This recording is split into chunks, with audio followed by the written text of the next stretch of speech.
Unatazama Kyela Online TV, usisahau kusubscribe, kulike na kucomment. Ndugu waandishi wa habari, wapigania haki za kibinadamu na Watanzania wote kwa ujumla, mbele yenu ni Wilson Renatus Kayombo, katibu wa baraza la vijana wa Chadema mkoa wa Morogoro. Leo hii tumekutana mahali hapa ili tuweze kuzungumza mambo machache. Jambo la kwanza, tukumbuke kwamba tarehe 9 Aprili mwaka 2025 Mheshimiwa Tundu Antipas Lissu, mwenyekiti wa Chama cha Demokrasia na Maendeleo Chadema, alikamatwa na polisi akiwa mkoani Ruvuma, kitu ambacho kikapelekea kufunguliwa mashtaka ya uhaini na baadaye kesi yake ikapelekwa mahakamani kwa ajili ya usikilizwaji.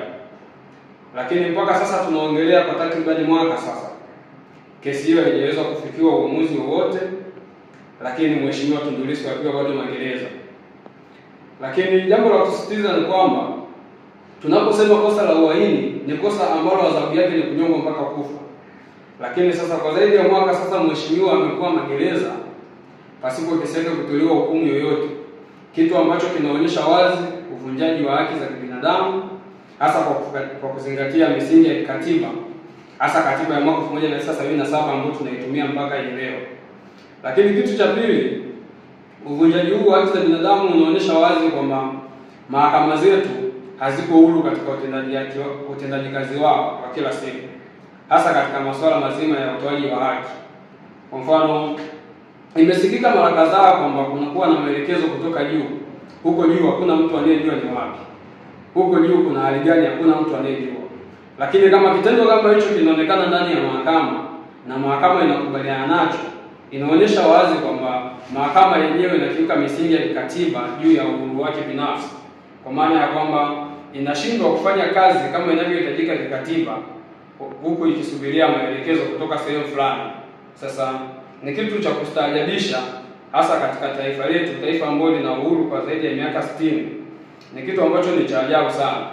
Sasa kwa niaba ya vijana wa Morogoro, kwa niaba ya uongozi wa chama mkoa wa Morogoro, kwa niaba ya mabaraza yote ya chama ndani ya mkoa wa Morogoro, na kwa niaba ya Watanzania wengine wote na wapigania haki, mimi kama katibu wa BAVICHA mkoa wa Morogoro ninatoa wito kwa vijana wote, kwa Watanzania wote, kwa wapigania haki wote, tuweze kusimama pamoja kudai haki za msingi, hasa tukitaka Mheshimiwa Tundu Lissu aweze kuachiwa mara moja, kwa sababu kesi yake inaonekana mpaka sasa haina mashiko, na upande wa jamhuri wamethibitisha wazi kwamba hiyo kesi hawezi kuendelea nayo, kwa sababu ili kesi iweze kutolewa hukumu lazima kuwepo na ushahidi wenye tija. Sasa kwa zaidi ya mwaka sasa upande wa jamhuri umeshindwa kuwasilisha ushahidi unaonyesha kwamba hauna nia ya wazi ya kuendelea na hiyo kesi, kwa maana ya kwamba mambo mengi yamekuwa yakifanyika kificho.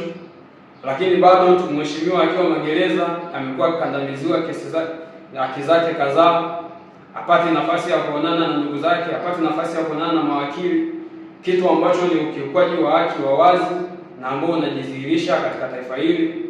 Sasa ni wakati sasa kila mmoja wetu aweze kusimama, aweze kupigania haki. Leo hii ni kwa Tundu Lissu, lakini hatujui kesho itakuja kwa nani. Sasa kama leo tutakaa kimya, kesho nitakapokuja kukuta jambo wewe au mimi, sijui nani ataweza kulizungumzia.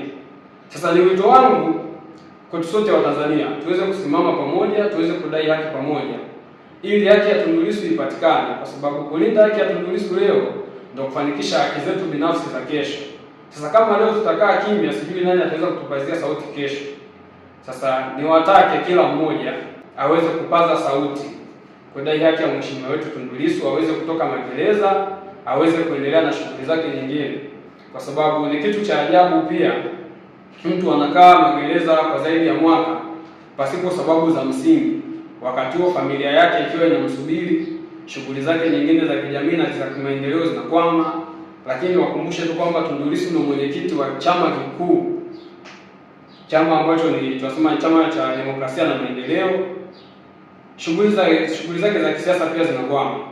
Sasa kama mambo kama hayo yanakwama kwa mtu sasa, lakini na masuala mengine ya kitaasisi yanakwama, ni wakati sasa wa kuweza kumpigania na kupigania haki zake ili aweze kutolewa na masuala mengine yaendelee.